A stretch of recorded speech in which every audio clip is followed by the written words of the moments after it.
चलिए दोस्तों, इंडेक्स 16, ठीक है ना। इंडेक्स 16 हमने इंडेक्स 38 स्टार्ट कर दिया है फिलहाल। आपकी प्लेलिस्ट में भी इंडेक्स 38 के लेक्चर दिखना शुरू हो चुके होंगे। इंडेक्स 16 में वैसे तो मेरी तरफ से ये कंप्लीट हो चुका है, आपकी तरफ से भी कंप्लीट मान रहा हूँ, क्योंकि कमेंट सेक्शन में कहीं पे भी ऐसे कोई डाउट आए नहीं है, और आए हैं तो मैंने सॉल्व कर दिए होंगे आपके पास में, ठीक है। इंडेक्स 16 में एक लास्ट मैंने कहा था कि लेक्चर रिकॉर्ड किया था, टेक्निकल एरर की वजह से वो डिलीट हो गया था।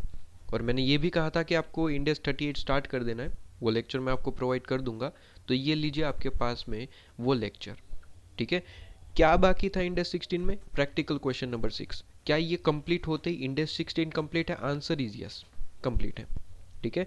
तो प्रैक्टिकल क्वेश्चन नंबर 6 पढ़ाना है, ये कंप्लीट, इंडेक्स 16 कंप्लीट, और मेरी तरफ से वो चैप्टर कंप्लीट हो जाता है, ठीक है। और जैसे आपके पास में ये मैं देख रहा हूँ कि कमेंट सेक्शन में कोई डाउट नहीं आ रहा है, तो इसका मतलब है कि आपकी तरफ से भी इंडेक्स 16 तो कंप्लीट है, ठीक है। और डाउट है तो पूछिए, कोई दिक्कत नहीं है आपके पास में, सॉल्यूशन आपको कहीं ना कहीं कैसे भी मैं प्रोवाइड कर दूंगा, टेलीग्राम थ्रू या फिर वही कमेंट सेक्शन में आपको रिप्लाई कर दूंगा, ठीक है। कोई दिक्कत नहीं है, आ जाइए। मेरे हिसाब से तो कहीं पे भी कोई दिक्कत होनी भी नहीं चाहिए, ठीक है, क्योंकि मैंने अपनी तरफ से तो ऐसी मेहनत की है, मतलब इस तरीके से मैंने यहाँ पे प्रॉपर रिकॉर्डिंग की है कि अगर कोई आपका डाउट है तो मैं यहीं पे लेक्चर के अंदर ही आपके पास में उस डाउट को भी पूछ लूँ अपनी तरफ से, और अपनी तरफ से उसका आंसर भी दे दूँ। आप देख ही रहे होंगे, इतने सारे आपने लेक्चर देखे, तो कहीं ना कहीं मैं आपके डाउट जो मन में आते हैं वो भी मैं रिपीट कर रहा हूँ, ठीक है, और उसके सॉल्यूशन भी प्रोवाइड कर रहा हूँ। तो मेरे हिसाब से तो कहीं डाउट नहीं रहते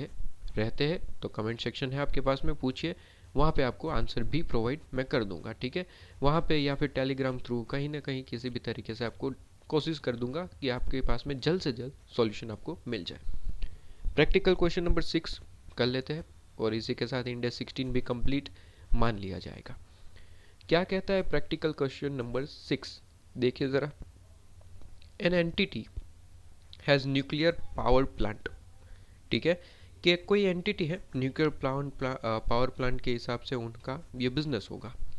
अब कहते हैं कि ये जो न्यूक्लियर पावर प्लांट है, उन्होंने स्टार्ट किया, ये जो ऑपरेशन है उनका, ये जो बिजनेस है, वो स्टार्ट किया है 1 अप्रैल 2001 को। कब किया है सर? 1 अप्रैल 2001 को। तो मैं हाईलाइटर यहाँ पे ले लेता हूँ, प्रॉपरली हम यहाँ पे देखते चलते हैं, जो जो इम्पोर्टेंट है मार्किंग करके चलते हैं, सॉल्यूशन के वक्त हमें दिक्कत नहीं आनी चाहिए। 1 अप्रैल 2001, ये आपके पास में क्या हो गया सर? ये आपके पास में हो गया इम्पोर्टेंट पॉइंट कि बिजनेस कब स्टार्ट हुआ है यहाँ पे? 1 अप्रैल 2001 को, ठीक है जी। ये थोड़ा सा यहाँ पे हम, हाँ ये सही है। तो 1 अप्रैल 2001 मैंने कह दिया, राइट। इसके बाद क्या कहता है कि सर ये जो ऑपरेशन स्टार्ट किया है पावर प्लांट का, ये ऑपरेशन, ये प्लांट जो हमने परचेज किया, इसके लिए प्लांट परचेज करना पड़ेगा ऑब्वियसली। कोई भी बिजनेस परचेज करते हो तो क्या प्लांट मशीनरी परचेज नहीं करना पड़ेगा? ऑब्वियसली करना पड़ेगा। तो कहता है ये जो प्लांट की जो लाइफ है ना, वो 40 ईयर की है। तो यहाँ पे आपको बताया गया है कि यूजफुल लाइफ जो है वो कितने साल की है सर? 40 ईयर्स। अच्छा, कॉस्ट कितनी है? डेट बता दिया 1 अप्रैल 2001 को, ईयर बता दिया कि कितनी लाइफ की है आपके पास में यहाँ पे life, useful life 40 year. Cost कितनी है? तो कहते हैं कि सर इनिशियल कॉस्ट जो है वो 1,20,000 है। चलो ये भी ठीक है, कॉस्ट बता दी, कब स्टार्ट किया है बिजनेस ये बता दिया, कितने साल की लाइफ है ये भी बता दिया, 40 ईयर। अब आगे क्या कहता है? कहता है कि ये जो 1,20,000 आपने देखा ना, ये जो 1,20,000 कॉस्ट बताई, कहता है कि इंक्लूडिंग है, ये वर्ड बहुत ज़्यादा इंपॉर्टेंट है, ध्यान रखिएगा। कहते हैं इंक्लूडेड, क्या वर्ड लिखा हुआ है सर? इंक्लूडेड। ये बहुत ज़्यादा इंपॉर्टेंट वर्ड है, अगर ये इग्नोर किया सॉल्यूशन गलत आएगा, ठीक है। तो कहता है कि ये इंक्लूडेड है किस चीज़ से सर? कहता है कि डी कमीशनिंग कॉस्ट से ये चीज़ इंक्लूडेड है। कहता है कि included an amount for D commissioning cost of 10,000 rupees. इसका मतलब क्या हुआ सर? इसका मतलब बहुत ज़्यादा सिंपल हुआ।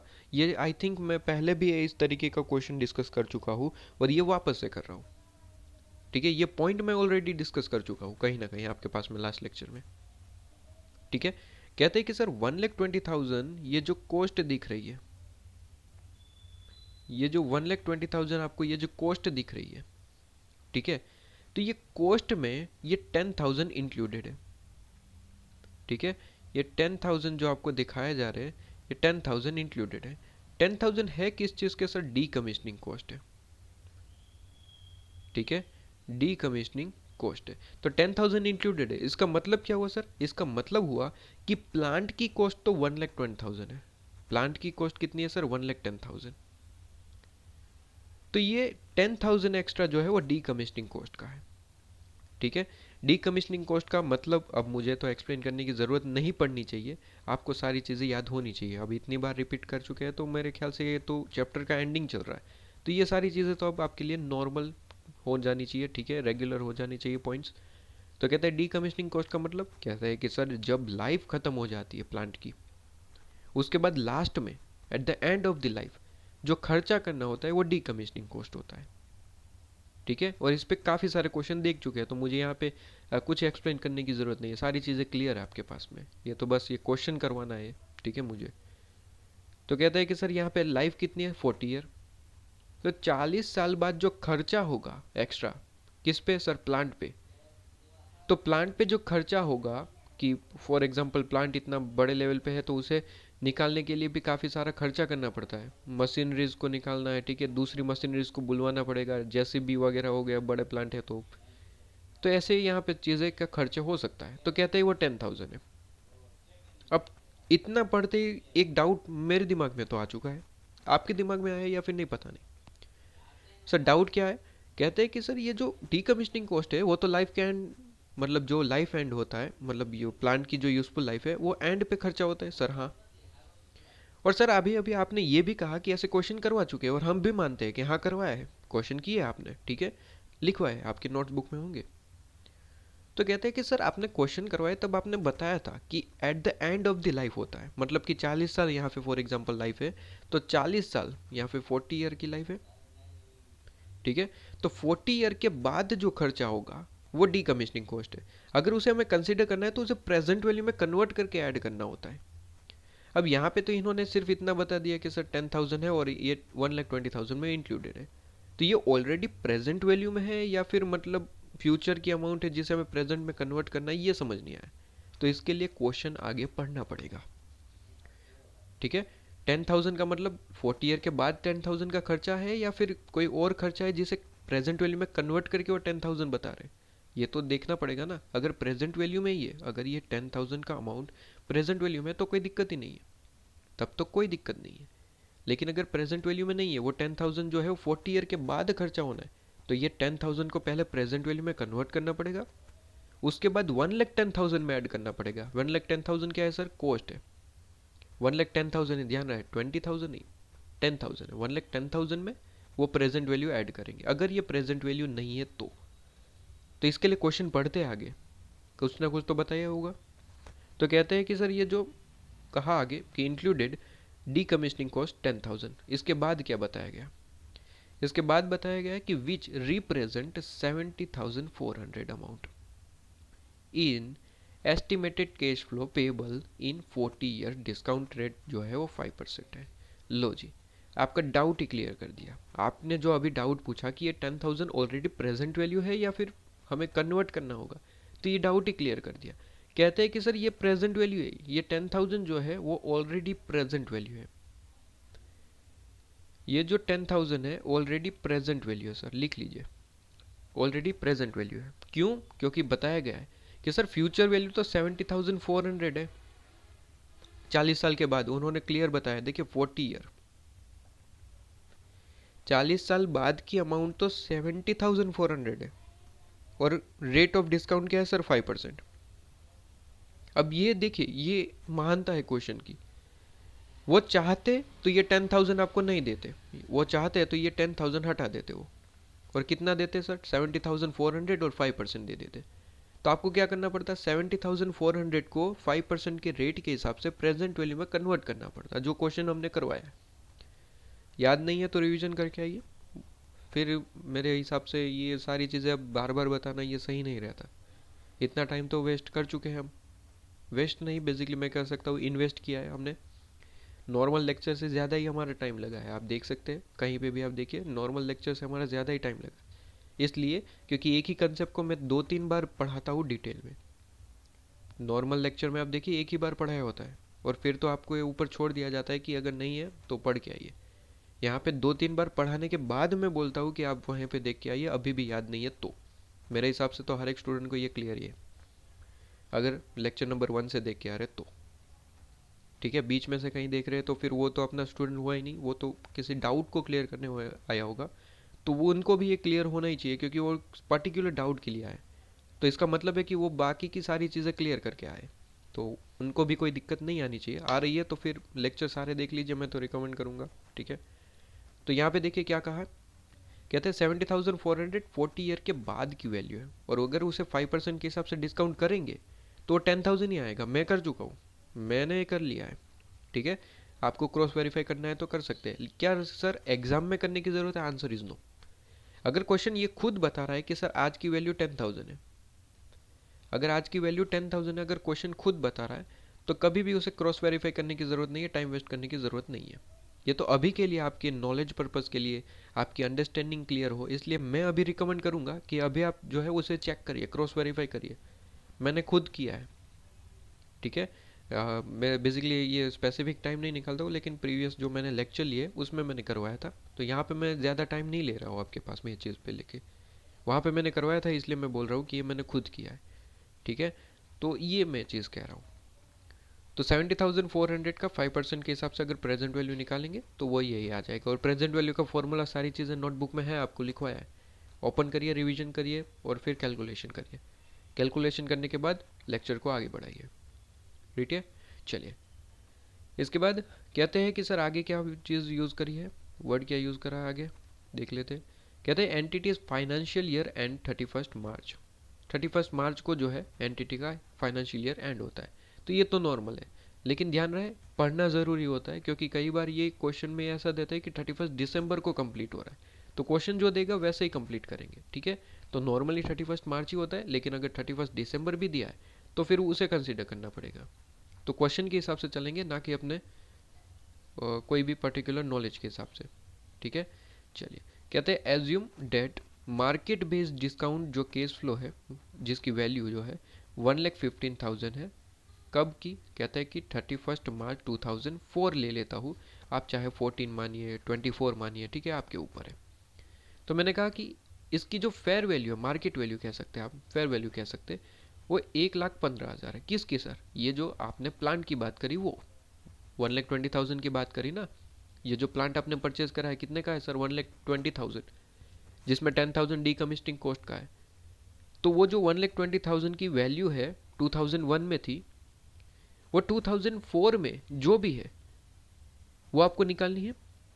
उसकी मार्केट वैल्यू आपको दे रखी है, उसकी मार्केट वैल्यू 1,15,000 है। बात समझ रहे हैं? उसकी मार्केट वैल्यू 1,15,000 है। तो आप कंपेरिजन करना चाहे तो भी कर सकते हैं कि सर असल में कॉस्ट कितनी आ रही है बुक्स में और मार्केट वैल्यू कितनी है। कैसे निकालेंगे? बहुत ज़्यादा सिंपल है भाई। मैं बाजू में कैलकुलेशन भी करता हूँ थोड़ा सा यहाँ पे, तो आपको ज़्यादा अंडरस्टैंडिंग होगी। कहते हैं कि सर 1,20,000 जो है कब की वैल्यू है? कहते हैं 1 अप्रैल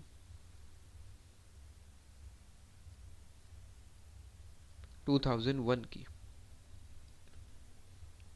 ठीक है, कॉस्ट पूरी ही मानेंगे सर। कॉस्ट का मतलब होता है इनिशियल कॉस्ट जो आपके पास में, उसमें डीकमिशनिंग कॉस्ट को भी इंक्लूड करना है। ध्यान रहे डेप्रिसिएशन टोटल पे लगेगा, cost plus decommissioning cost, cost plus decommissioning cost. बता चुका होगा, लेकिन फिर भी अगर आप भूल चुके हैं तो बता देता हूँ कि 1,10,000 नहीं लेना है, 1,20,000 ही लेना है। डीकमिशनिंग कॉस्ट पे भी डेप्रिसिएशन आएगा। ठीक है, तो कहते हैं कि सर यहाँ पे डेप्रिसिएशन कैलकुलेट करो, माइनस करो। डेप्रिसिएशन जैसे ही माइनस करोगे जो भी अमाउंट आएगा, ठीक है, वो कब का आएगा सर? 31 मार्च 2002 का आएगा। फिर वापस से डेप्रिसिएशन माइनस करेंगे तो कब की वैल्यू आ जाएगी सर? 31 मार्च 2003 की। वापस से डेप्रिसिएशन माइनस करेंगे, कब की वैल्यू आ जाएगी सर? 31 मार्च 2004 की। बस यही वैल्यू निकालनी है, 2004 की वैल्यू। और फिर कंपैरिजन करना है कि ये जो आपकी कॉस्ट है और फेयर वैल्यू क्या बताई गई क्वेश्चन ने? फेयर वैल्यू बताइए 1,15,000, 1,15,000। तो बस ये कंपैरिजन करना है कि ये 1,50,000 है और आपकी जो है यहाँ पे फेयर वैल्यू क्या निकल के आती है वो। ठीक है, तो दो वैल्यू आपके पास में आ जाएगी, सिंपल है, राइट। तो मैंने कहा 1,15,000 क्वेश्चन ने दिया है और कॉस्ट आप निकालेंगे। 1,15,000 क्या है सर? मार्केट में वैल्यू, फेयर वैल्यू। ठीक है, ये दो चीज़ें आपको क्वेश्चन ने अभी तक बताई है, तो मैं पहले ये निकाल लेता हूँ आपके पास में। ठीक है ना, क्या कहना चाहता है क्वेश्चन वो तो आगे ही पता चलेगा, लेकिन फिलहाल के लिए जो क्वेश्चन ने आपको दिया है उसके हिसाब से अगर हम कैलकुलेशन करें तो इतनी बातें यहाँ पे बन रही है बेसिकली। तो मुझे जल्दी से बताइए डेप्रिसिएशन कितना बनेगा सर? बहुत ज़्यादा सिंपल है, 1,20,000 कॉस्ट है ना, लाइफ कितनी है सर? 40 साल। क्या कोई मतलब लास्ट में आपके रेसिड्यूल वैल्यू ऐसा कुछ बताया सर? नहीं, रेसिड्यूल वैल्यू की कोई बात नहीं हुई। तो कहते हैं 1,20,000 डिवाइड बाई 40 ईयर। तो कैलकुलेटर में भी ले लेता हूँ आपके पास में और डिवाइड बाई 40 ईयर करिए और देखिए ज़रा कितना आ रहा है आंसर आपके पास में। तो डेप्रिसिएशन आपके पास में कितना बन रहा है सर? 3,000। तो हर बार 3,000 3,000 बनेगा, बिकॉज यहाँ पे अगर मेथड नहीं बताई गई तो एसएलएम मेथड चलेगी। तो यहाँ पे मैं एसएलएम मेथड चला रहा हूँ कि हर बार आपके पास में, हर साल आपके पास में डेप्रिसिएशन कितना चलेगा सर? 3,000 3,000 3,000। लो जी, 3,000 3,000 3,000, राइट। तो ये आपके पास में डेप्रिसिएशन चल रहा है। तो जल्दी से माइनस करते चलिए और फिर आंसर निकाल के चलिए। 1,20,000 है, 3,000 आपके पास में माइनस कर दिया तो 1,70,000 आना चाहिए। तो 1,17,000, 1,70,000 में से वापस से 3,000 माइनस कर दिया तो 1,14,000 आ गया। वापस से माइनस कर देंगे तो 1,11,000 आना चाहिए आपके पास में। तो 1,11,000 आपके पास। तो 31 मार्च 2004 को हमारी कॉस्ट कितनी है सर? 1,11,000। 31 मार्च 2004 को इस वैल्यू, इस जो ये प्लांट की जो कॉस्ट है 1,11,000, उसकी मार्केट वैल्यू क्या है सर? 1,15,000। 1,15,000 कैसे पता चला? क्वेश्चन ने बताया, राइट। इतनी चीजें आपके पास में क्लियर है और यहाँ तक क्वेश्चन ने बताया, इतनी चीजें क्वेश्चन ने बताई है। अब आ जाइए जल्दी से क्वेश्चन पे वापस आ जाइए, क्वेश्चन पे वापस आ जाइए। क्वेश्चन ने यहाँ पे क्या कहा है आगे? यहाँ तक तो जो भी कहा है वो हमें समझ आ गया। अब आगे क्वेश्चन क्या कहता है? कहता है कि this valuation is after deduction of allowance of ₹11,600। अरे दिक्कत हो गई है। तो कैसे? कहते हैं कि सर ये जो 1,15,000 वैल्यू आपको दी गई है ना, ये कहता है 11,600 फॉर डी कमिश्निंग कॉस्ट, मतलब 11,600 जो अमाउंट है डी कमिश्निंग कॉस्ट का वो आफ्टर डिडक्शन है। वेरी इंपॉर्टेंट आपके पास में, ऐसे ये ग्रीन ही हाईलाइट कर लेते, बहुत ज़्यादा इंपॉर्टेंट होता है तो मैं ग्रीन हाईलाइट यहाँ पे कर रहा हूँ ताकि आपको पता चले कि क्वेश्चन में कहाँ पे बहुत ज़्यादा इंपॉर्टेंट वर्ड यूज़ कर दिया गया है जो नॉर्मली हम इग्नोर कर देते हैं। ठीक है, तो कहता है कि कहता है आफ्टर डिडक्शन है 11,600। इसका मतलब ये जो आप कंपेरिजन यहाँ पे कर रहे हैं, कहाँ पे? ये बाजू में जो मैंने कैलकुलेशन करी है कि 1,11,000 की कंपैरिजन हमने करी 1,15,000 से, ये गलत हो गई। क्या हो गई सर? गलत हो गई। कैसे सर, कैसे? थोड़ा सा नॉलेज यूज़ करिए। मैंने कहा सर 1,11,000 जो अमाउंट है वो इंक्लूडिंग डीकमिशनिंग कॉस्ट है या फिर एक्सक्लूडिंग? समझ के बताइएगा। तो कहते हैं कि सर इंक्लूडिंग है। कैसे? कहते हैं कि जो शुरुआत की थी ना 1,20,000 वो इंक्लूडिंग डीकमिशनिंग कॉस्ट था, मतलब कि इंक्लूडिंग चलता आ रहा है। मतलब कि 1,11,000 ये जो अमाउंट है वो सर क्या है sir? Including, including decommissioning cost, decommissioning cost. 1,50,000 क्या इंक्लूडिंग डीकमिशनिंग कॉस्ट है? अभी तक तो मान रहे थे, लेकिन क्वेश्चन ने यहाँ पे देखिए आगे चल के क्लियर बताया। कहता है कि जो वैल्यूएशन आप देख रहे हैं 1,50,000 वो आफ्टर डिडक्शन है। After deduction, word very important. After deduction 11,600। उन्होंने डीकमिशनिंग कॉस्ट का कैलकुलेशन करके ही दिया है कि 31 मार्च 2004 को डीकमिशनिंग कितना होगा, तो 11,600। इसकी क्रॉस वेरिफिकेशन कर सकते हैं। अगेन क्वेश्चन एग्जाम में आप अगर आता है तो इसे डायरेक्टली आप ले लेंगे, लेकिन अभी है तो मैं क्रॉस वेरीफाई भी कराऊंगा कि 11,600 ही आ रहा है क्या फिर नहीं, वो मैं कैलकुलेशन करवाता हूँ आपके पास में। लेकिन फिलहाल जितना समझना है क्या ये समझ आया क्या? कितना समझना है, सिर्फ इतना। कहते हैं कि 1,11,000 की कंपैरिजन आप 1,15,000 से नहीं कर सकते।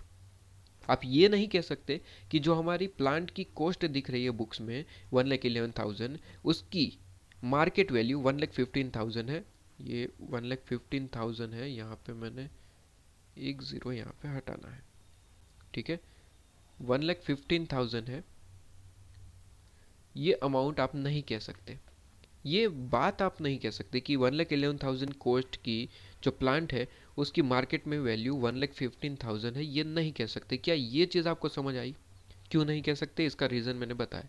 क्योंकि 1,15,000 जो है वो एक्सक्लूडिंग डीकमिशनिंग कॉस्ट है। सबसे पहले मुझे उसमें ऐड करना पड़ेगा डीकमिशनिंग कॉस्ट, उसके बाद ही आप ये कह सकते हैं कि हाँ 1,11,000 की कॉस्ट इतनी है, मतलब ये जो प्लांट की कॉस्ट 1,11,000 है और उसकी मार्केट वैल्यू इतनी है।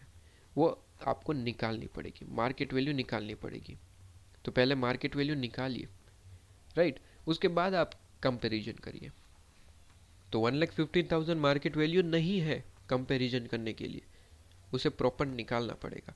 कैसे निकालेंगे? बस बहुत ज़्यादा सिंपल, डीकमिशनिंग कॉस्ट को ऐड कर दीजिए।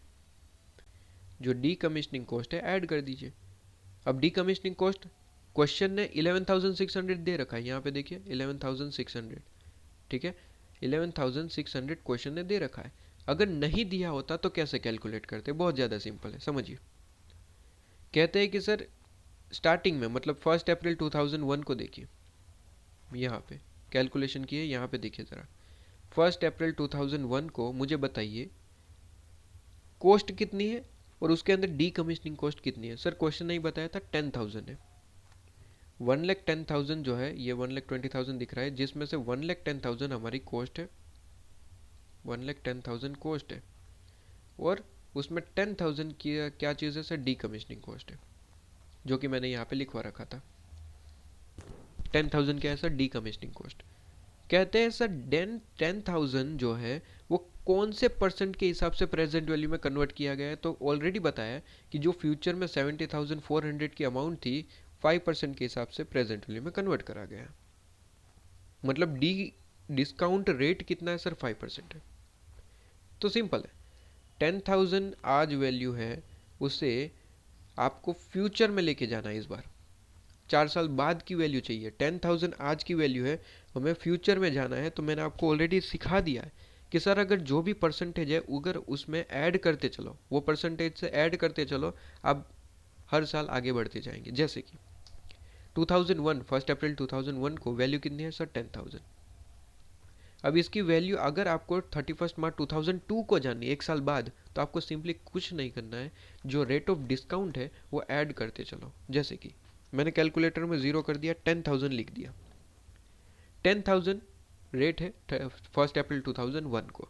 अब सिंपली क्या करना है, 5% ऐड करो, +5%, तो आपके पास में आ जाएगा 10,500। ये क्या, कौन सी वैल्यू आ गई सर? 31 मार्च 2002 की वैल्यू आ गई डीकमिशनिंग कॉस्ट की, 10,500। 10,500।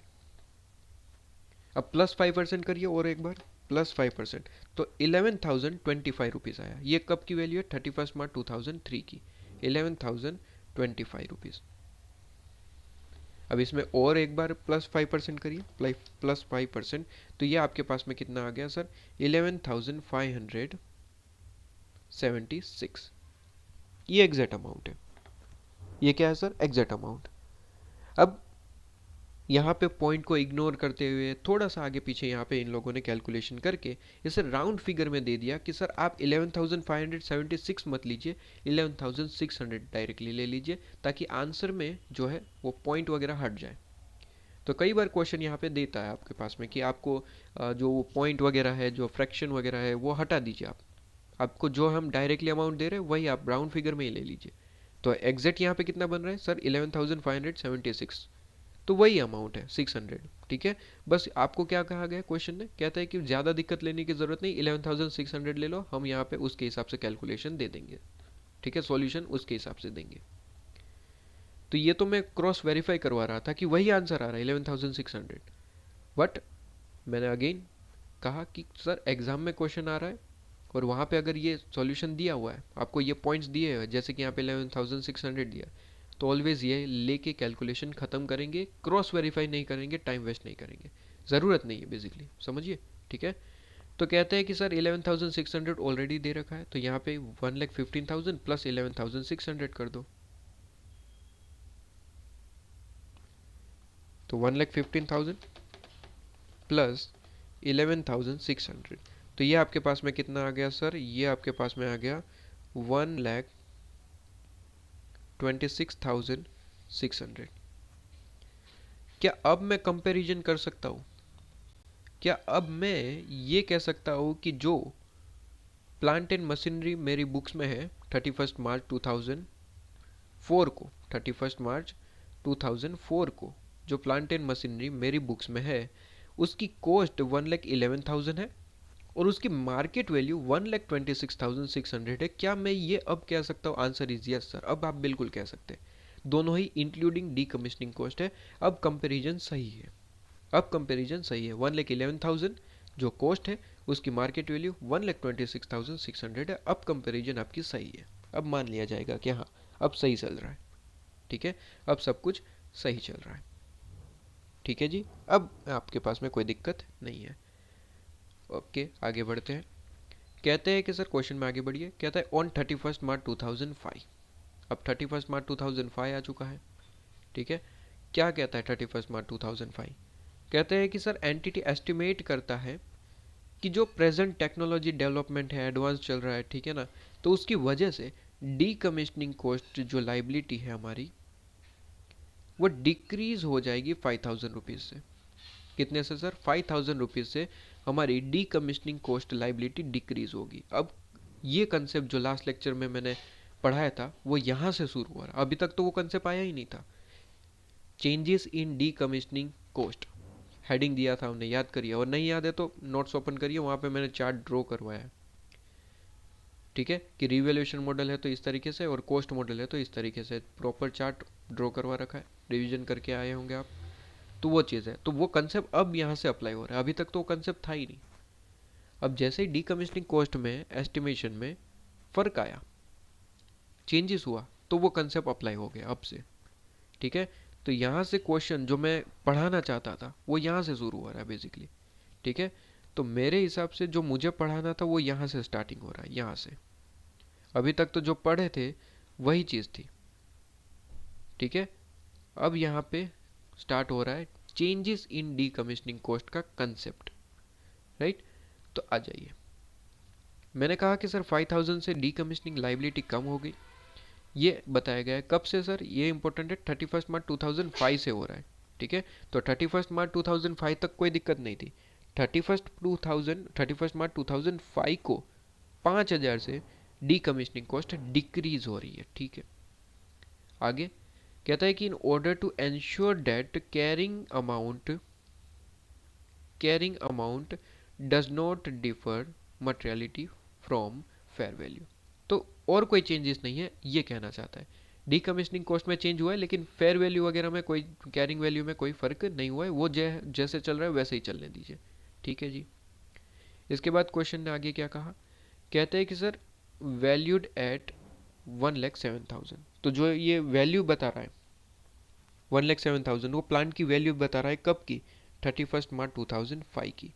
तो कहते हैं वैसे उसमें कुछ चेंजेस नहीं है, हम ही आपको बता देते हैं कि 1,07,000 है आपके पास में प्लांट की value, which is very important again. कहते हैं net of allowance from for the reduction in आपके पास में डीकमीशनिंग कॉस्ट।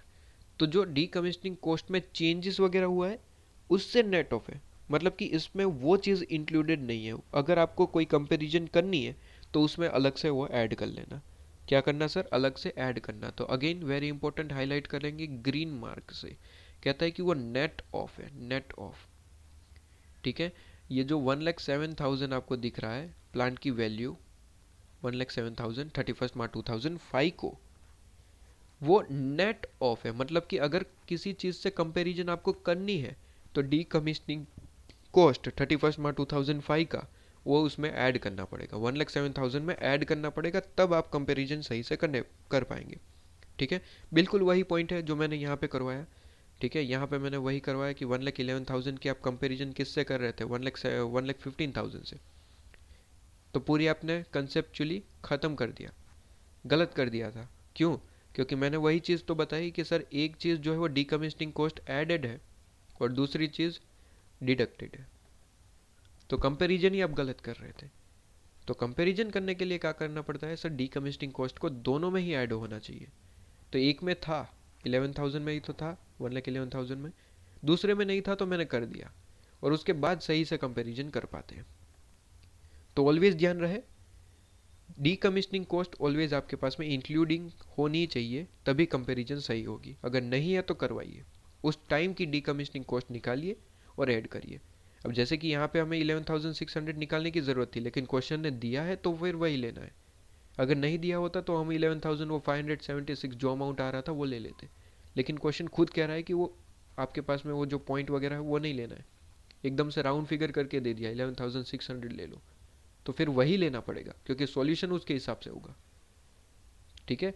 तो जैसे कि मैंने ऑलवेज कहा कि अभी के लिए आप क्रॉस वेरीफाई कर रहे करिए, कोई दिक्कत नहीं, नॉलेज है आपके पास में। लेकिन एग्जाम में जब ये खुद दे रहा है कि आपको ये लेना है तो वही लेना है क्योंकि सॉल्यूशन उसके हिसाब से है। फिर वहां पे ज़्यादा आपको होशियार होने की ज़रूरत नहीं है। ठीक है? तो ये क्वेश्चन बेसिकली इतना था। आगे अब बस आपको क्वेश्चन पूछा है कि एग्जामिन करिए, आपको एग्जामिन करना है। How will the entity accounts for above changes in decommissioning, जो लाइबिलिटी है, कॉस्ट है, वो कैसे यहाँ पे अकाउंटिंग होगा। अगेन एक और पॉइंट यहाँ पे इंपॉर्टेंट जो लास्ट में बताया गया आपको, कहते हैं कि सर रीवैल्यूएशन मॉडल अडॉप्ट किया गया है। तो मैंने टोटल इस पॉइंट पे, कौन से पॉइंट पे, चेंजेस इन डीकमिशनिंग कॉस्ट वाले पॉइंट पे टोटल 3 क्वेश्चन करवाए।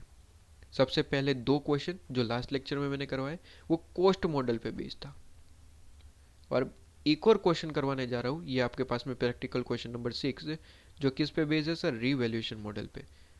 तो पूरे का पूरा ये जो मैंने चार्ट लिखवाया लास्ट आपके पास में क्लास में, वो चार्ट आपके पास में क्लियर हो जाएगा क्योंकि एक एक पॉइंट पे मैंने क्वेश्चन करवा दिए। कॉस्ट मॉडल पे 2 और रीवैल्यूएशन पे आपके पास में 1 है, वो मैं करवा रहा हूँ। ठीक है? चलिए, तो रीवैल्यूएशन मॉडल है, भूलना नहीं है। आ जाइए मेरे पास यहाँ पे नोटबुक के अंदर, और क्वेश्चन यहाँ पे हेडिंग दे देंगे आपके पास में, प्रैक्टिकल क्वेश्चन नंबर, कहते हैं कि सर प्रैक्टिकल क्वेश्चन नंबर 6 का सॉल्यूशन करने जा रहे हैं। तो प्रैक्टिकल क्वेश्चन नंबर 6 का सॉल्यूशन करने जा रहे हैं। मैं यहाँ पे प्रॉपर एक फॉर्मेट प्रॉपर ड्रॉ कर देता हूँ। ठीक है? एग्जाम में इस तरीके से अगर प्रॉपर फॉर्मेट आपने ड्रॉ किया है तो बढ़िया रहेगा, मेरे हिसाब से ऐसा ही करना चाहिए आपको। ठीक है? चलिए, आपके सामने मैंने फॉर्मेट प्रिपेयर कर दिया, पर्टिकुलर और अमाउंट। ठीक है? आप भी इस तरीके का कोई फॉर्मेट प्रिपेयर कर सकते हैं एग्जाम पॉइंट ऑफ व्यू के हिसाब से, और सॉल्यूशन करना स्टार्ट करते हो। सबसे पहले तो वही नॉर्मल चीज़ जो मैंने बाजू में कैलकुलेशन करवाई है वही लिख लेते हैं। ठीक है? कि भाई प्लांट परचेज हमने किया है और उसकी कॉस्ट 1,20,000 है, डेप्रिसिएशन माइनस किया है। ठीक है? तो यहाँ तक, कहाँ तक सर, यहाँ तक, एक मिनट मैं यहाँ पे ड्रॉ कर देता हूँ ये चीज़, यहाँ से लेके इतना। ठीक है? ये पॉइंट, इतना जो मैंने करवाया है वो यहाँ पे मैंने कैलकुलेशन करके शो कर दिया है। ये कैलकुलेशन को बस सॉल्यूशन में वापस से रिपीट करवा रहा हूँ कि यहाँ तक हमारे पास में ये चीज़ क्लियर है। उसके बाद की हमें चीज़ हमें यहाँ पे करनी है, ये तो ऑलरेडी कर चुके हैं, आपको बस चाहते हैं तो लिखवा देता हूँ यहाँ पे प्रॉपर फॉर्मेट में, और कुछ नहीं है। ठीक है? तो कहते हैं कि सर एक कॉस्ट है प्लांट एंड मशीनरी की, तो यहाँ पे मैं लिखवा रहा हूँ। कहते हैं कि प्लांट परचेज करा गया है और कॉस्ट है 1,20,000। तो कहते हैं पॉइंट कॉस्ट ऑफ जो प्लांट है वो कितना है सर, 1,20,000 रुपीज़। ब्रैकेट में लिखेंगे भी, इंक्लूडिंग है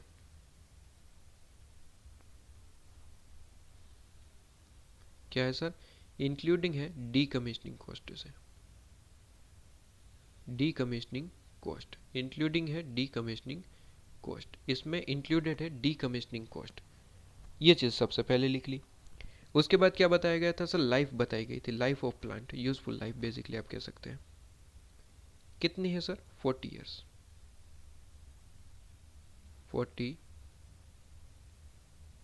ईयर्स की लाइफ है। ठीक है, तो आप बेसिकली क्या करेंगे? अब कैलकुलेशन शुरू करेंगे।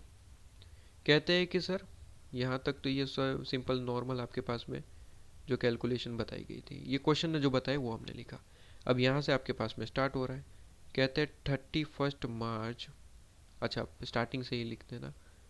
स्टार्टिंग से यहाँ पे मैं लिख रहा हूँ कि हमने कहाँ से शुरुआत की है। कहते हैं 1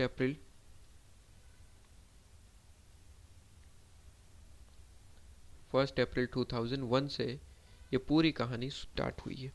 तो 1 अप्रैल 2001, ठीक है, 1 अप्रैल 2001। कॉस्ट क्या है सर? कॉस्ट जो है वो सामने की ओर लिख देते हैं, 1,20,000 है। अब क्या होगा सर? हर साल डेप्रिसिएशन माइनस होगा, तो कहते हैं डेप्रिसिएशन।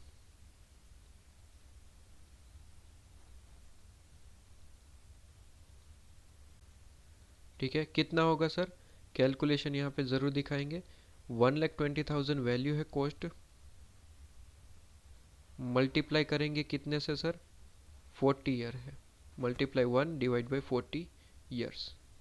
तो डेप्रिसिएशन मिल जाएगा सर 3,000। 3,000 माइनस करेंगे तो क्या मिल जाएगा सर? 1 लाख आपके पास में जो 17,000 मिलना था अमाउंट। ठीक है, कब मिलेगी सर? ये कॉस्ट मिल जाएगी ऑन 31 मार्च 2004, सॉरी 31 मार्च 2002 की है, 31 मार्च 2002 की वैल्यू लीजिए। इसके बाद अगेन आपके पास में डेप्रिसिएशन माइनस हो जाएगा।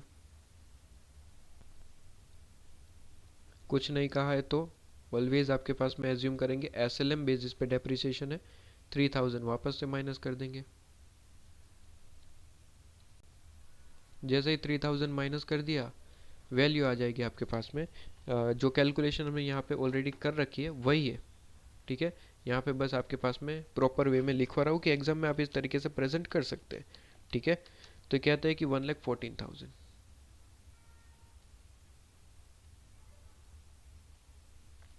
कब की है सर? 31 मार्च 2003 की।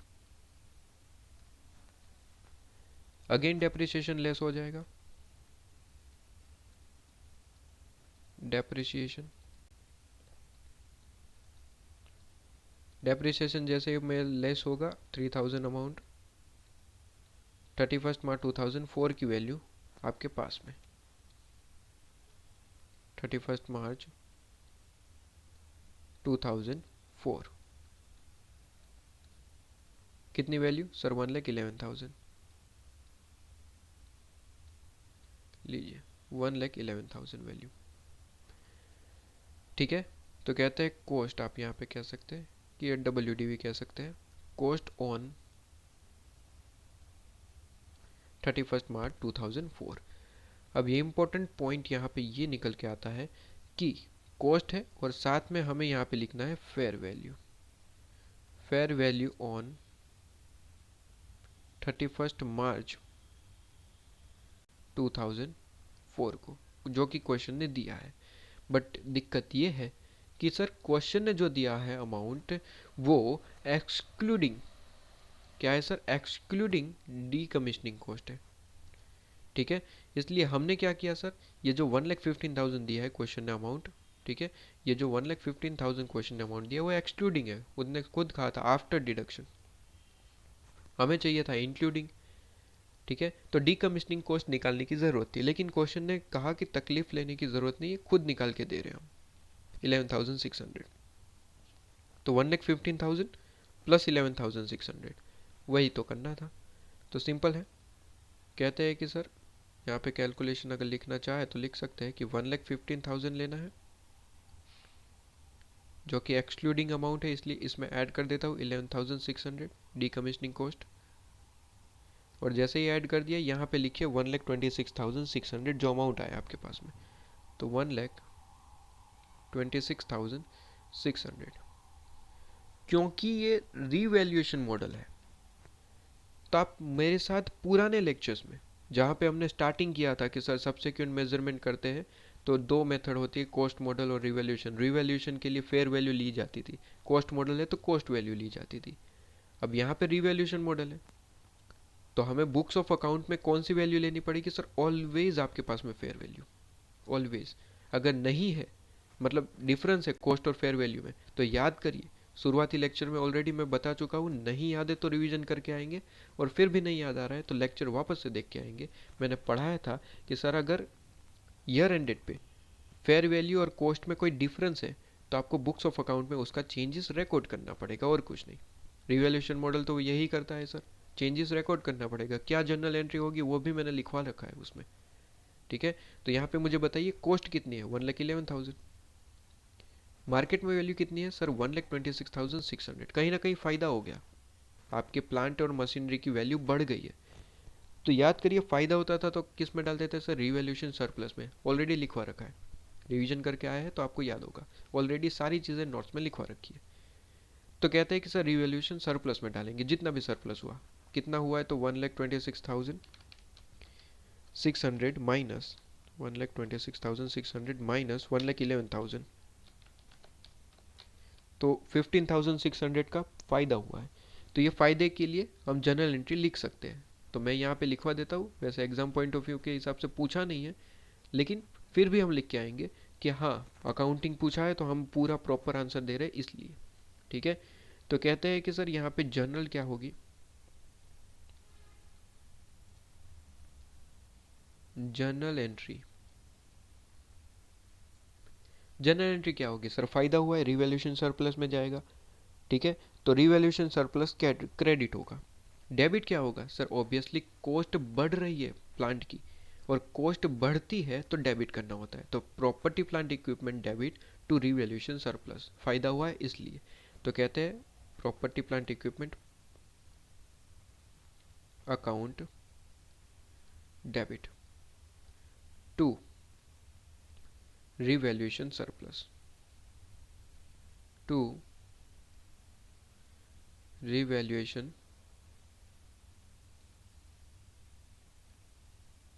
Surplus account. कितने से सर? जितने से फ़ायदा हुआ है उतने से वैल्यू इंक्रीज कर देंगे। कहते हैं 15,600, 15,600। अब जैसे ये रिकॉर्डिंग करूंगा मैं अपने बुक्स में, तो ऑटोमेटिकली प्लांट एंड मशीनरी की वैल्यू कहाँ पे आ जाएगी सर? वन आपके पास में 1,26,600 पे वैल्यू आ जाएगी जैसे ये एंट्री करेंगे। क्योंकि बुक्स ऑफ अकाउंट में प्रॉपर्टी प्लांट इक्विपमेंट ऑलरेडी कितने से दिख रहा है सर? ऑलरेडी 1,11,000 से दिख रहा है। अब जैसे ही मैं ये एंट्री करूंगा 15,600 और ऐड हो जाएंगे, और जैसे ही ऐड होंगे हमें जो चाहिए था वो मिल जाएगा, 1,26,600, राइट। तो रिवैल्यूएशन मॉडल है इसलिए देखिए फेयर वैल्यू पे हमें लेके आना पड़ा, तो हमने लेके आ गए। तो अब वैल्यू कितनी है सर 31 मार्च 2004 को? अब 1,11,000 को भूल जाएंगे।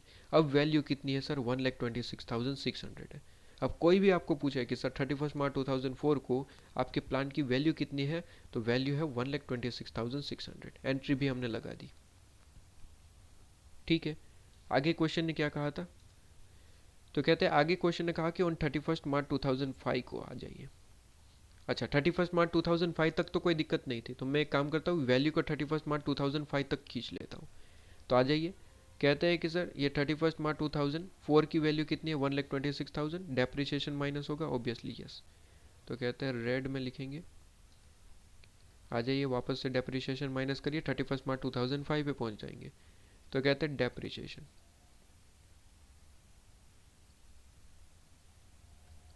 अगेन डेप्रिसिएशन कितना लेस होगा सर? 3,000। तो यहाँ पे आप गलती करेंगे, यहाँ पे आप गलती करेंगे। क्यों?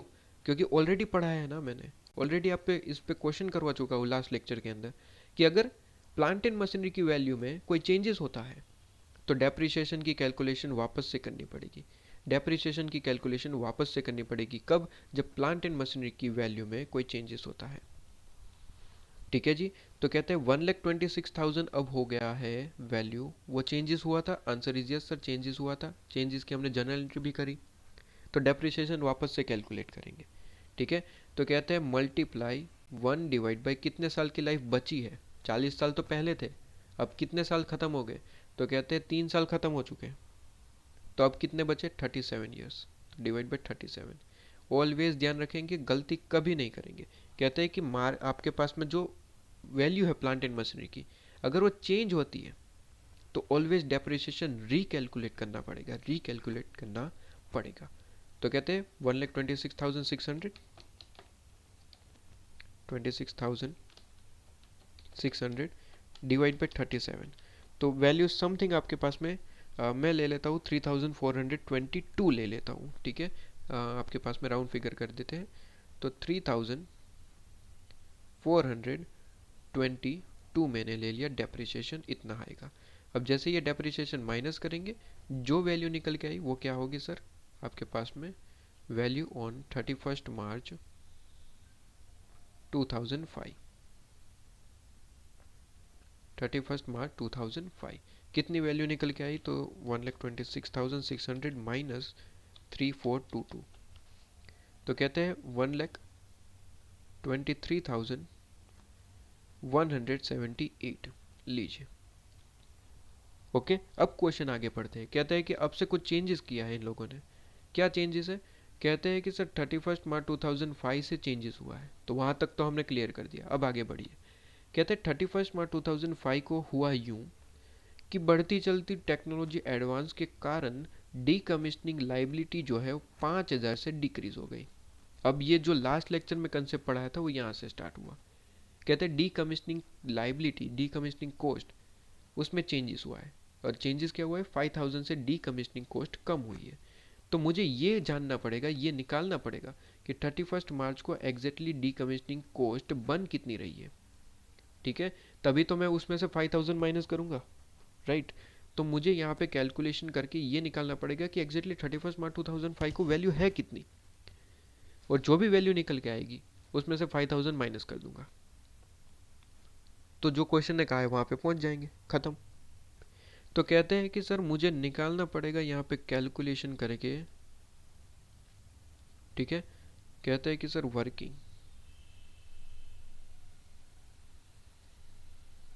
वर्किंग फॉर डीकमिशनिंग कॉस्ट या फिर लाइबिलिटी, क्या एग्जाम में शॉर्ट फॉर्म यूज कर सकते हैं, आंसर इज नो, कभी नहीं, मार्क्स कट सकते हैं। ठीक है, तो डीकमिशनिंग कॉस्ट की वर्किंग कुछ करनी पड़ेगी। कहते हैं कि लास्ट टाइम कितनी वैल्यू थी जो हमें पता थी, तो कहते हैं सर लास्ट टाइम जो है 11,600 थी, कब, कहते हैं यहाँ पे क्वेश्चन दिया था 31 मार्च 2004 को। यहाँ पे क्वेश्चन ने बताया था कि सर 11,600 कब की है सर, ये आपके पास में 31 मार्च 2004 की वैल्यू है, ये क्वेश्चन ने बताया था।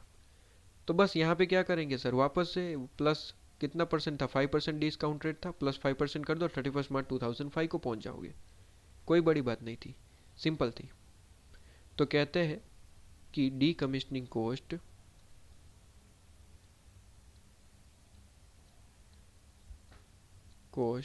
ऑन 31 मार्च 2004 की, जो क्वेश्चन ने खुद बताया था, ठीक है, वो कितनी है सर, 11,600 रुपीज़ है। मैं क्या करूंगा sir, plus discounting rate, plus discounting rate कितना है सर, 5%।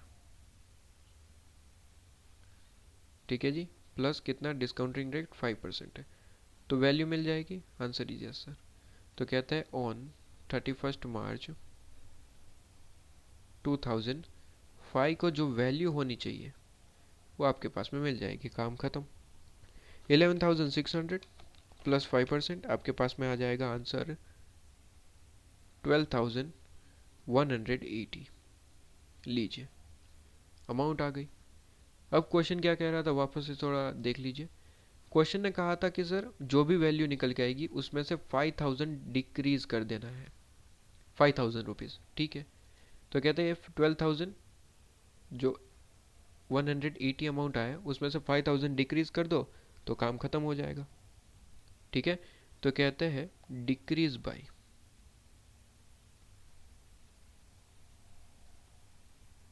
डिक्रीज्ड बाय रुपीज 5000, 5000 से हमें डीकमीशनिंग कॉस्ट को कम करना है। अब मुझे याद करके बताइए कि जैसे ही जो वो मैंने चार्ट ड्रॉ करवाया है उसमें देख के आप बता सकते हैं, ठीक है, कि अगर डीकमीशनिंग कॉस्ट में डिक्रीज हो रहा है तो आप उसकी ट्रीटमेंट क्या करेंगे, क्या जर्नल एंट्री होगी। ध्यान रहे रिवैल्यूएशन मॉडल है, वैल्यू में डिक्रीज हो रहा है तो चार्ट में जाइए, वहाँ पे सबसे पहले तो देखिए कॉस्ट मॉडल या फिर रिवैल्यूएशन मॉडल। तो क्वेश्चन ने कहा है रिवैल्यूएशन मॉडल है, तो रिवैल्यूएशन मॉडल वाले पार्ट में देखिए कि डिक्रीज इन लाइबिलिटी होता है तो रिवैल्यूएशन गेन या फिर सरप्लस जो भी आपके पास में है उसमें क्या चेंजेस होता है। तो कहते हैं कि सर अगर डिक्रीज हो रहा है वैल्यू में तो उसकी जर्नल एंट्री हम यहाँ पे लिखते हैं, जो मैंने ऑलरेडी आपको वैसे फॉर्मेट में लिखवा रखी है, यहाँ पे आपके कंसेप्ट के लिए मैं लिखवा देता हूँ यहाँ पे, ठीक है। जर्नल एंट्री हम कौन से कलर से लिख रहे हैं, ब्लू, तो ब्लू कलर से ही लिख लेते हैं। तो इसके लिए जर्नल क्या होगी सर, जर्नल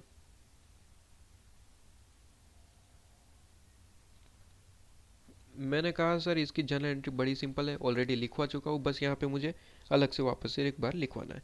कहते हैं provision for decommissioning debit to PNL account, to PNL account या फिर रिवॉल्यूशन सरप्लस अकाउंट, ऑलरेडी लिखवा दिया था मैंने आपको, ठीक है। बस ध्यान ये रखना था कि रिवैल्यूएशन मॉडल है, प्रॉपर्टी प्लांट इक्विपमेंट का जिक्र कभी नहीं होगा। कब, जब डिक्रीज या फिर इंक्रीज इन डीकमीशनिंग कॉस्ट हो। Revaluation model property plant equipment को जर्नल एंट्री में कभी कंसीडर नहीं करता है, जबकि cost model property plant equipment को ही कंसीडर कर रहा था, ठीक है। तो चार्ट में देखिए कॉस्ट मॉडल में आपको जर्नल एंट्री में प्रॉपर्टी प्लांट इक्विपमेंट दिख रहा होगा, लेकिन डीकमीशनिंग कॉस्ट में आपको वो चीज़ नहीं दिख रही होगी, ठीक है, वो चीज़ नहीं दिख रही होगी। Provision for decommissioning cost debit, provision for decommissioning debit, ठीक है। और टू क्या करेंगे सर, बेसिकली आपके पास में फायदा हो गया, क्यों, क्योंकि सर 5000 से हमारी लाइबिलिटी कम हो गई है, कॉस्ट कम हो गई है, फायदा हुआ है, तो to revaluation surplus, to revaluation surplus, to revaluation surplus. कहते हैं कितना सर, 5000 से कम हो रहा है तो 5000,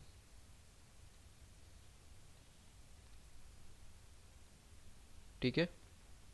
लो जी 5000 कंप्लीट हो गया। इसके आगे भी कुछ क्वेश्चन ने कहा था, कहता है कि सर कुछ ज़्यादा नहीं, बस 31 मार्च 2005 को वैल्यू कितनी लेनी है वो क्वेश्चन ने बताया था। कहता है कितना बता रहा था, कहता है 1,07,000, कितना बता रहा था सर, 1,07,000। लेकिन ध्यान रहे सर अगेन इसने वैसा ही चीज़ करी जो पहले की थी। कहते हैं 1,07,000 में नेट ऑफ है, मतलब कि इंक्लूडेड नहीं है डीकमीशनिंग कॉस्ट, तो डीकमीशनिंग कॉस्ट अलग से ऐड कर लेना और फिर कंपेरिजन कर सकते हो। तो कहते हैं कि सर वैसे तो वैल्यू 31 मार्च 2005 को 1,07,000 कह रहा है, ठीक है। हमारी कॉस्ट कितनी है 31 मार्च 2005 को, कॉस्ट कितनी है सर 1,23,178, बट फेयर वैल्यू वो दे रहा है, फेयर वैल्यू वो दे रहा है कितनी सर 1,17,000, अगेन 1,07,000 दे रहा है ना, यहाँ पे मैं लिख रहता हूँ, थोड़ा सा भूल जाता हूँ मैं। तो कहते हैं फेयर वैल्यू उसने दी, रेड कलर ले लेता हूँ कोई दिक्कत ना आए। उसने कहा कि सर फेयर वैल्यू जो मैं दे रहा हूँ वो फेयर वैल्यू कितनी है सर, फेयर वैल्यू ऑन 31 मार्च 2005, ठीक है। वो 1,07,000 है, बट 1,07,000 है वो बताया, बट वो एक्सक्लूडिंग डीकमीशनिंग कॉस्ट है,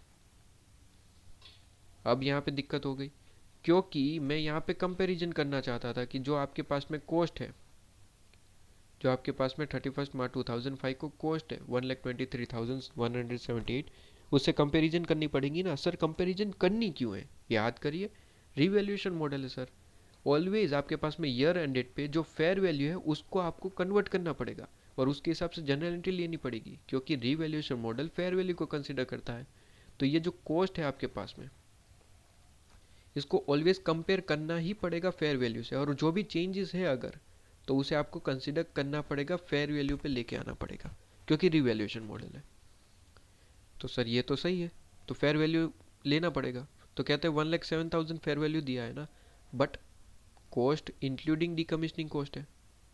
और जबकि फेयर वैल्यू जो 1,07,000 क्वेश्चन ने दिया, उसने कहा कि सर इसमें डीकमीशनिंग कॉस्ट नहीं है, चाहे तो ऐड कर लेना।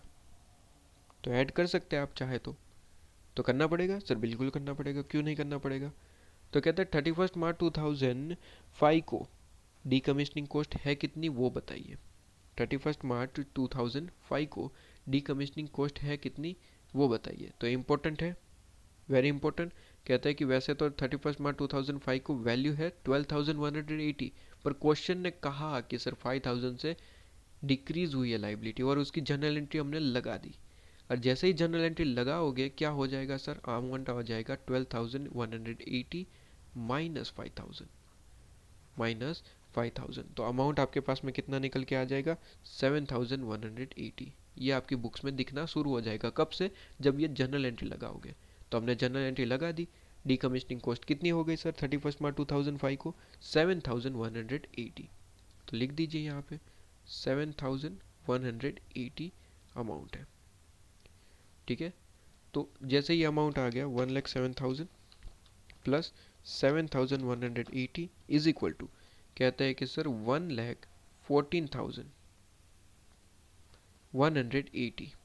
क्या अब कंपैरिजन कर सकता हूँ, आंसर इज यस। और जो भी यहाँ पे डिफरेंस है, क्या उसके लिए हमें जनरल एंट्री करनी पड़ेगी, आंसर इज यस करनी पड़ेगी। अब मुझे बताइए कि वैल्यू इंक्रीज हुई या फिर डिक्रीज, सर डिक्रीज हुई है, ये तो लॉस हो गया सर। तो लॉस हो गया तो क्या करते हैं sir, PNL account debit to property plant equipment, ठीक है। क्या जनरल एंट्री होती है, यहाँ पे आपकी मैं एग्जाम ले रहा हूँ, अच्छे से आंसर दीजिए। मैं तो कुछ भी बोल सकता हूँ, लेकिन आपको सोच समझ के आंसर देना है। जनरल एंट्री क्या होगी सर, लॉस हुआ है आपके पास में, तो PNL account debit, PNL account debit. Credit क्या करेंगे sir, obviously property plant equipment की वैल्यू कम हो रही है तो उसे क्रेडिट करना चाहिए, तो टू प्रॉपर्टी प्लांट इक्विपमेंट। ध्यान से आंसर प्रॉपर दीजिएगा, मैं तो कुछ भी लिख रहा हूँ, ठीक है। लेकिन क्या आप मेरी बात से सहमत है, नहीं है तो कंसेप्ट सही से पढ़ा है। अगर आपने कहा कि हाँ ये आपने जनरल एंट्री जो लिखी है वो सही है, तो कंसेप्ट आपका वीक है, वापस से लेक्चर देख के आइए, वापस से लेक्चर देख के आइए, यहाँ पे वीडियो को स्टॉप कर दीजिए, ख़त्म करिए। अगर आपका कहना है कि sir PNL account debit to property plant equipment, जो आपने ये जनरल एंट्री लिखी है ये बिल्कुल सही है, आपको लग रहा है कि ये सही है, तो कंसेप्ट वीक है।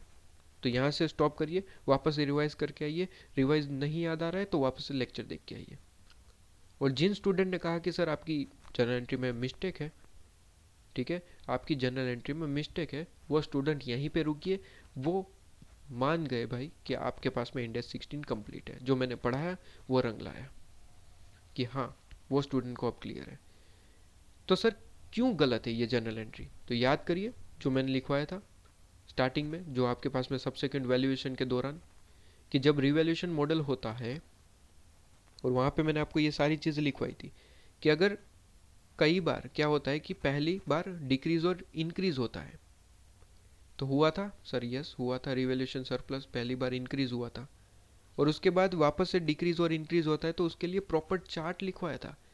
तो यहाँ पे उन चार्ट में से एक पॉइंट आया है कि पहली बार इंक्रीज हुआ था और दूसरी बार डिक्रीज हो रहा है।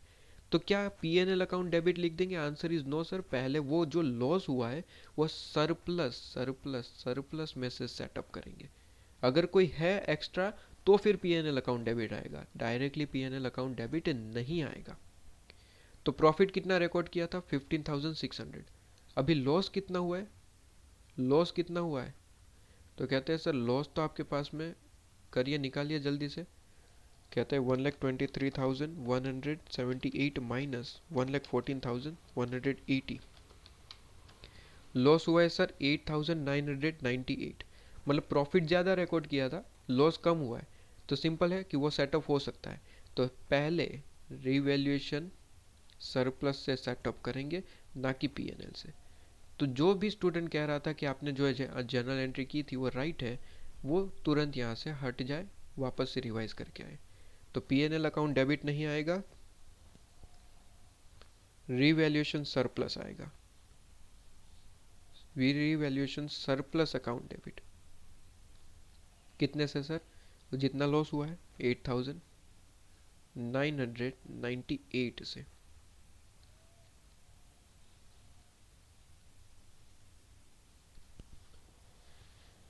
ये चीज़ आपके पास में। अब sir revaluation surplus balance sheet में कितने से दिख रहा होगा? ऑब्वियसली आपके पास में सिंपल है, कहते हैं रिवैल्यूएशन सरप्लस था कितना? सर था तो 15,600। लिखो कैलकुलेटर में 15,600। कहते हैं कि उसके बाद क्या हुआ सर? लॉस हुआ, जो कि हमने रिवैल्यूएशन सरप्लस से सेटअप किया था। कितना लॉस हुआ सर? माइनस करिए 8,998। और उसके बाद हमने प्रोविजन फॉर डीकमिशनिंग में भी कुछ फ़ायदा किया था, जो कि रिवैल्यूएशन सरप्लस में डाला था 5,000। तो उसमें 5,000 ऐड कर दो, तो जो अमाउंट आया 11,602, ये बैलेंस शीट में दिखेगा as a revaluation surplus. Sir balance sheet एक बार प्रॉपर दिखा दीजिए ना शॉर्ट में।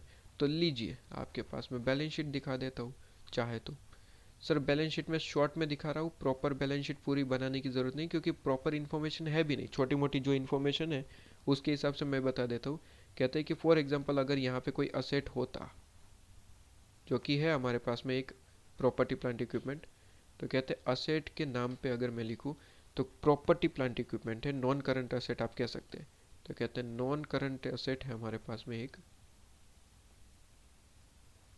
नॉन करंट असेट क्या है सर? प्रॉपर्टी प्लांट इक्विपमेंट है। कितने से दिखेगा? जितनी अमाउंट है सर। कहते हैं कितना है? अभी अभी तो हमने यहाँ पे रिकॉर्ड भी किया है 1,14,180। ठीक है, 1,14,180, ध्यान रहे ये लेना है। ठीक है, ये इम्पोर्टेंट है। तो कहते हैं कि 31 मार्च 2005 को हम ये रिकॉर्डिंग कर रहे हैं, और ये आपके पास में 1,14,180 अमाउंट आएगा।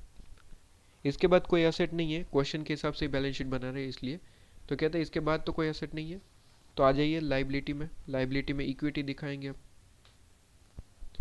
इक्विटी आपके पास में, ठीक है। तो यहाँ पे आपके पास में इक्विटी जो है वो आपके पास में अदर इक्विटी लिखना पड़ेगा ना। कहते हैं इक्विटी आपके पास में, जिसमें अदर इक्विटी के नाम से हम दिखा देंगे अदर इक्विटी में surplus, revaluation surplus. Other equity में ये आता है ना, फाउंडेशन लेवल में, इंटर लेवल में ये पढ़ चुके होंगे ये प्रॉपर फॉर्मेट बैलेंस शीट का। नहीं पढ़ा है तो मैं आगे चल के पढ़ाने वाला हूँ, ठीक है। तो ऐसा मत सोचना कि सर ये नहीं आता है, या सेट में नॉन करंट करंट क्या होता है, कैसे होता है, पढ़ाऊँगा मैं, ठीक है। ये तो इंटर में आप पढ़ चुके हैं, इसलिए यहाँ पे मैंने कंसेप्ट लिया था, लिया बेसिकली नहीं है, क्योंकि इंटर में ये प्रॉपर आप वे में पढ़ के आते हैं। लेकिन जिनको नहीं पता है अलग से मैं क्लास लूँगा, ठीक है। तो फिलहाल मान के चलिए कि इस तरीके की चीज़ें होती है। आप चाहे तो इंटर के अपनी जो मॉड्यूल है वो ओपन करके इसका फॉर्मेट देख सकते हैं, एक बार के लिए देख लेना, मैं तो कहूँगा। और मॉड्यूल नहीं भी है तो गूगल पे सर्च करिए कि फॉर्मेट फॉर बैलेंस शीट, आपका पास में फॉर्मेट आ जाएगा प्रूफ पर। असेट में क्या होता है, लाइबिलिटी में क्या होता है, किस तरीके का फॉर्मेट होता है। और मैं रिकमेंड करूँगा कि देख लेना। पढ़ाऊँगा तब तो पढ़ेंगे, ठीक है, लेकिन फ़िलहाल के लिए कंसेप्ट को और ज़्यादा क्लियर करना है, समझना है, तो एक बार फॉर्मेट ज़रूर देख लेना। पढ़ के तो आ रहे हैं इंटर से, लेकिन हो सकता है कि फॉर्मेट किसी स्टूडेंट को याद ना हो, तो गूगल पे देख लेना, मैं कहता हूँ। नहीं देखा है तो कंसेप्ट ऐसा ही वीक रहेगा। देख के आ रहे हो, फिर देखना कंसेप्ट कितना क्लियर हो रहा है, ठीक है। तो कहते हैं रिवैल्यूएशन सरप्लस कितना होगा, तो मैंने अभी अभी कैलकुलेशन ऑलरेडी करवा दिया है, ठीक है। कितना आ रहा था हमारा? आई थिंक 11,602 मेरे कैलकुलेटर पे अभी भी लिखा हुआ है, तो कैलकुलेशन है मेरे पास, ठीक है। और यहाँ पे अगर कैलकुलेशन लिखना चाहे तो भी लिख लीजिए, कैलकुलेटर में है मेरे पास। मैंने क्या किया, 15,600 पहले था, जिसमें से माइनस किया मैंने 8,998, जो कि डिक्रीज हुआ था वो वाली चीज़, और 6,602 मैंने ऐड कर दिया। किस चीज़ का? वही वो अपने पास में आपने जो वैल्यूएशन में प्रॉफिट किया था वो। ठीक है, तो वो चीज़ होगी, राइट। ये पॉइंट हो जाता है कि आपके पास में ये इक्विटी हो गया। अच्छा, एक और चीज़ आपके पास में होगी। क्या चीज़? यहाँ पे रिकॉर्ड करनी होगी एक और चीज़।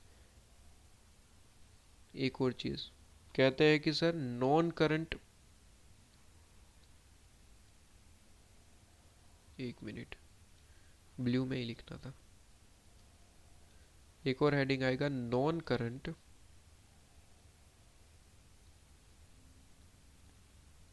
लाइबिलिटीज, जिसमें आपको दिखेगा provision for decommissioning. Provision for decommissioning liabilities. ठीक है, लाइबिलिटी है ना एक तरीके से। अब कितनी है सर? क्वेश्चन में हमने कैलकुलेशन ऑलरेडी कर रखा है। कितनी है? कहते हैं कि 8,998 से हमने कम कर दी थी लाइबिलिटी। ठीक है, की थी ना? हाँ सर, ये की थी। तो बस अभी कितनी होगी वैल्यूएशन मुझे करके दे दीजिए, काम खत्म करिए। सॉरी, ये तो आपके पास में ये प्रॉपर्टी प्लांट इक्विपमेंट की वैल्यू ये नहीं देखनी है। अच्छा, यहाँ पे था, यहाँ पे ये सॉरी 5,000 थी। तो कैलकुलेशन करके माइनस करके दे दीजिए ना 31 मार्च को कितना अमाउंट हो रहा है जल्दी से। ये जो अमाउंट थी उसमें से 5,000 हटाना था, तो कितना आ रहा है जल्दी से दे दो। वो 12,180 माइनस 5,000 कितना आ रहा था? 7,180। या वैसे यहाँ पे कैलकुलेशन कर ही रखा है ना, कौन सी कैलकुलेशन की ज़रूरत है, लिख दो जल्दी। कहता है 7,180। लो जी, बैलेंस शीट एक आपके पास में शॉर्ट में मैंने बैलेंस शीट प्रोवाइड कर दी स्टूडेंट की रिक्वेस्ट पे। कहता है कि सर बैलेंस शीट प्रिपेयर करवा दीजिए, बैलेंस शीट प्रिपेयर करवा दीजिए। ये लीजिए, आपके पास में बैलेंस शीट हो गया। ठीक है, तो ये प्रॉपर मैंने फॉर्मेट आपके पास में ड्रॉ कर दिया। इसे बॉक्स में ही डाल देता हूँ। ठीक है, लीजिए। तो क्या अब मैं ये कह सकता हूँ कि इंडेक्स 16 आपके पास में कंप्लीट हो जाता है? ये लास्ट जो क्वेश्चन था वो मैंने कंप्लीट करवा दिया आपके पास में, और इसी के साथ आपके पास में इंडेक्स 16 कंप्लीट हो गया। ठीक है, असेट और इक्विटी लीजिए। तो यहाँ पे बात खत्म हो जाती है। यहाँ पे आपके पास में क्या हो जाता है सर?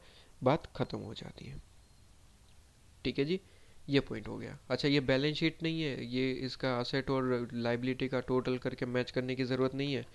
ठीक है, वैसे ये आपके पास में हैबिट हो गई होगी 12th स्टूडेंट स्टैंडर्ड से कि सर असेट और लाइबिलिटी का मैच होना चाहिए। ये कहाँ कोई प्रॉपर बैलेंस शीट नहीं है, ये बस मैंने ट्रीटमेंट बताई है कुछ। ठीक है, तो यहाँ पे वो असेट और लाइबिलिटी का टोटल करने मत बैठ जाना कि सर मैच नहीं हो रहा है तो आपने कहीं गलत लिखवा दिया है। ठीक है, ऐसा कुछ नहीं है आपके पास में। तो ये चीज़ आपके पास में हो जाती है क्लियर। तो क्वेश्चन पूरे का पूरा यहाँ पे कंप्लीट हो जाता है, राइट। तो मेरे साथ है, आपने ये नोट डाउन कर लिया होगा। अच्छा, यहाँ पे मैं बता दूँ कि नोट्स मेरे पास नहीं रहते ये वाले, तो कोई नोट्स नहीं मांगेगा। ठीक है, साथ ही साथ लिखते चलिए, अगर नहीं साथ ही साथ नहीं लिखा है तो बाद में लिख लीजिए। ठीक है, तो मैं यहाँ पे आपके पास में अगर प्रॉपर नहीं भी दिख आपने नोट डाउन नहीं किया है तो मैं यहाँ पे स्क्रीन पे दिखा रहा हूँ। ठीक है, तो आप इसके साथ यहाँ पे ये वीडियो को स्टॉप करके नोट डाउन कर सकते हैं। तो ये आपके पास में ये फर्स्ट पेज हो गया। इसके बाद आपके पास में ये लीजिए, ये सेकंड पेज हो गया। और इसके बाद ये आपके पास में क्या हो गया सर? थर्ड पेज हो गया।